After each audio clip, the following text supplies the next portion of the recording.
If you are an African, you really need to watch this. Africa is in trouble. Sub-Saharan Africa has been fundamental to the global prosperity of the advanced countries. And Africa had a role to play. It has a role as a raw material producer. We will not allow Sub-Saharan Africa to escape that. Okay, we do everything to keep Sub-Saharan Africa where it is, also impoverished. It's absolutely vital for the prosperity of everyone else. So let's get clear about that. Okay, and this means all the economic structures, all the global institutions, and the economics we teach everyone is all designed to keep Africa exactly where it is. And whether it is Europe or US or now China, it's always the same. We need Africa to be impoverished because we need those raw materials and we need them dirt cheap. Okay, so that's the message.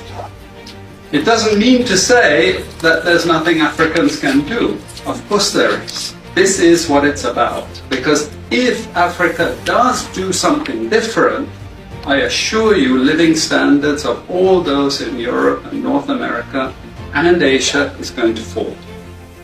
Okay? And that is a big price to pay. I assure you that the West is not going to allow that without a big fight. Okay, so the job of many Western academics is to convince Africans they have to keep doing what they're doing. Okay, and to show them it's your fault that you're poor. It's not our fault. It's your fault that you're poor. You know, so this is what we do in academic institutions. We know the basic forces that have caused this underdevelopment. We know it's colonization. We cannot afford to allow Africa to industrialize and start producing manufactures. Okay, so we will do everything to stop that. And I'm going to show you how we actually block that. We had East Asian rapid industrialization processes. So in the earlier period, we had Japan and Korea and Taiwan. Okay, rapid growth, sucking in raw materials from Africa, driving up the prices. And after those countries finished industrialization, then Sub-Saharan African growth rate again fell. Sub-Saharan Africa is condemned to this role, just the supplier of raw materials, not a manufacturer. The currencies are collapsing of these countries, and many of them are Sub-Saharan African countries. After colonization ended, we needed new structures to keep these countries where they were. Okay? And the first of those is aid. Okay? We give them aid. Aid for what? Actually, we give them aid to keep repressive regimes in power. That's all.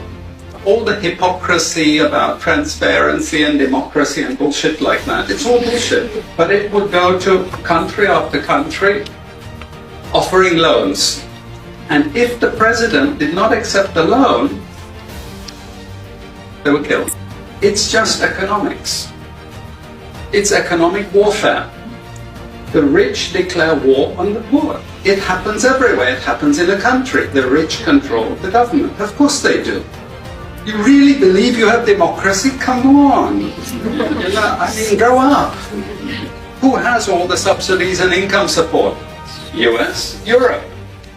The largest budgets in the world for supporting their farmers are Europe and US.